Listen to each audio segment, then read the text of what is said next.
Hello friends, welcome to my channel. ഇന്നത്തെ നമ്മുടെ video വളരെ കുറഞ്ഞ സമയം കൊണ്ട് ഈസിയായി തയ്യാറാക്കാൻ പറ്റുന്ന മുട്ടയും ബ്രെഡും കൊണ്ടുള്ള രുചികരമായ നല്ലൊരു റെസിപ്പിയാണ്. അപ്പം നമുക്ക് വീഡിയോയിലേക്ക് പോവാം.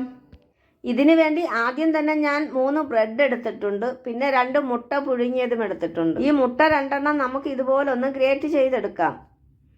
ഇതൊന്ന് ഗ്രേറ്റ് ചെയ്തെടുത്തിട്ട് നമുക്ക് 3 ബ്രെഡ് മിക്സിയുടെ ജാറിലോട്ടിട്ടൊന്ന് പൊടിച്ചു കൊടുക്കാം.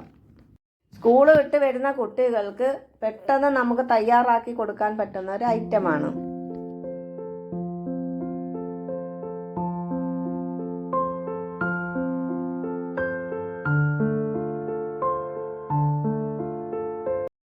അപ്പം നമ്മൾ നേരത്തെ 3 ബ്രെഡ് എടുത്ത് വെച്ചിരുന്നത് അത് ഞാൻ പൊടിച്ചെടുത്തിട്ടുണ്ട്. ഗ്രേറ്റ് ചെയ്തെടുത്ത മുട്ട നമുക്ക് ഇതിലോട്ട് ഇട്ട് കൊടുക്കാം. ചെറിയൊരു സവാള കൊത്തി അരിഞ്ഞ് വെച്ച് അതും കൂടി ഇതിലേക്ക് ഇട്ട് കൊടുക്കാം. ഒരു പകുതി ക്യാപ്സിക്കം കൊത്തി അരിഞ്ഞ് വെച്ചിട്ടുണ്ട്, അതും കൂടി ഇതിലേക്ക് ഇട്ട് കൊടുക്കാം. ഒരു പകുതി പച്ചമുളക് അരിഞ്ഞ് വെച്ചിട്ടുണ്ട്, അതും കൂടി ഇതിലേക്ക് ഇട്ട് കൊടുക്കാം. ഒരു 3 അല്ലി വെളുത്തുള്ളി അരിഞ്ഞ് വെച്ചത് അതും കൂടി ഇട്ട് കൊടുക്കാം. കുറച്ച് മല്ലിയില അരിഞ്ഞ് വെച്ചിട്ടുണ്ട്, അതും കൂടി ഇട്ട് കൊടുക്കാം. 1/2 ടീസ്പൂൺ ചിക്കൻ മസാല പൊടിയും കൂടി ഇട്ട് കൊടുക്കാം, അല്ലെങ്കിൽ പിന്നെ ഗരം മസാല ആയാലും മതി. ഇതിലേക്ക് ആവശ്യമായ ഉപ്പും കൂടി ഇട്ട് കൊടുക്കാം. ഇതൊക്കെ ഒന്ന് കുഴച്ചെടുക്കാൻ വേണ്ടിയിട്ട് മാത്രം ഒരു 3 ടേബിൾ സ്പൂൺ വെള്ളം മാത്രം മതി. അതും കൂടെ ഒഴിച്ചു കൊടുത്ത് ഇതെല്ലാം നമുക്കൊന്ന് മിക്സ് ചെയ്യാം.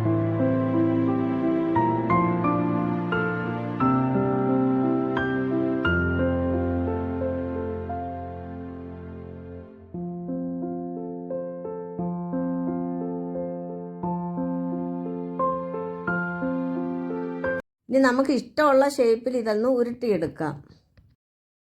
പിന്നെ നമ്മൾ വെള്ളം ഒഴിക്കുമ്പം നമ്മൾ സൂക്ഷിച്ച് ഉപയോഗിക്കണം. ഒരുപാട് ഉപയോഗിച്ചാൽ പരുവം മാറിപ്പോവും.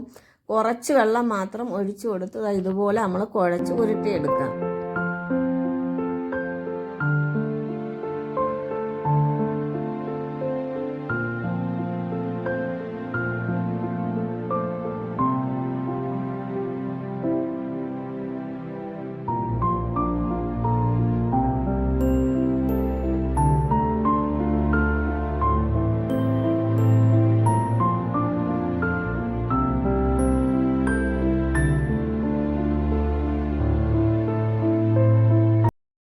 എല്ലാം നമ്മൾ ഉരുട്ടിയെടുത്ത് വെച്ചിട്ടുണ്ട്. ഇനി നമുക്ക് വേണ്ടത് 2 മുട്ട ഇതുപോലെ പൊട്ടിച്ചൊഴിച്ച് നല്ലതുപോലെ ഒന്ന് മിക്സ് ചെയ്തെടുക്കാം. മുട്ട നല്ലതുപോലെ ഒന്ന് മിക്സ് ചെയ്തെടുത്തിട്ടുണ്ട്. ഇനി നമുക്ക് 2 ബ്രെഡ് ആ മിക്സിയുടെ ജാറിലോട്ടിട്ട് അതും കൂടെ ഒന്ന് പൊടിച്ചെടുക്കാം.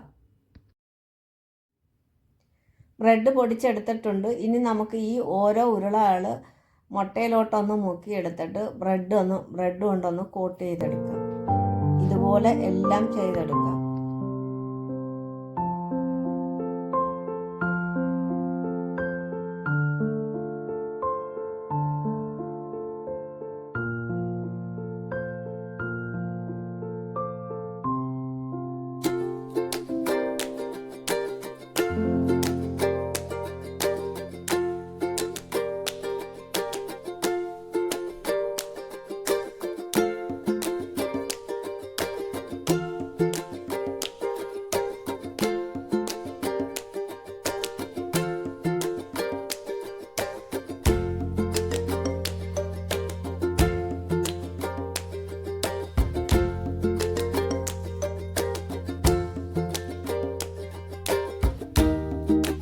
ഇനി ഇത് നമുക്കൊന്ന് ഫ്രൈ ചെയ്തെടുക്കാം. അതിനായിട്ട് ഞാനൊരു പാത്രം എടുത്ത് അടുപ്പിൽ വെച്ചിട്ടുണ്ട്. ആ പാത്രം ചൂടായി വന്നപ്പോഴത്തേക്കും വെളിച്ചെണ്ണ ഒഴിച്ചു കൊടുത്തു.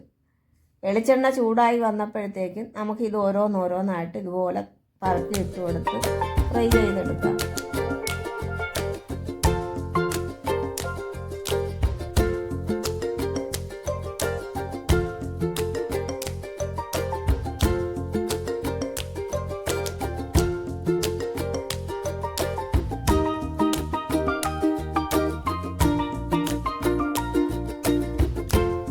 നിങ്ങൾക്ക് എല്ലാവർക്കും ഇഷ്ടമായെന്ന് വിചാരിക്കുന്നു. ഇതുപോലെ എളുപ്പത്തിൽ ഉണ്ടാക്കാൻ പറ്റുന്ന റെസിപ്പികളുമായി ഇനിയും വരുന്നതായിരിക്കും. ഒന്ന് ലൈക്ക് ചെയ്യുക, കമൻറ്റ് ചെയ്യുക.